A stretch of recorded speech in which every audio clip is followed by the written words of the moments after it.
একটি মোটরসাইকেল 12% ক্ষতিতে বিক্রি করা হলো। যদি বিক্রয় মূল্য 1200 টাকা বেশি হতো তাহলে 8% লাভ হতো। মোটরসাইকেলটির ক্রয় মূল্য কত?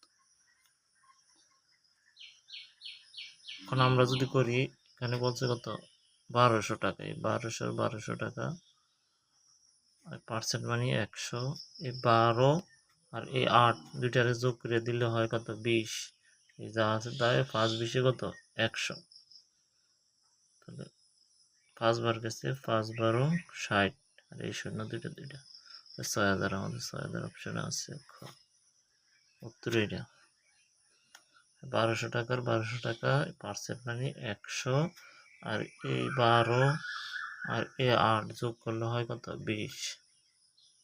5 20 100, 5 12 60, শূন্য দুইটা 6000। উত্তর 6000।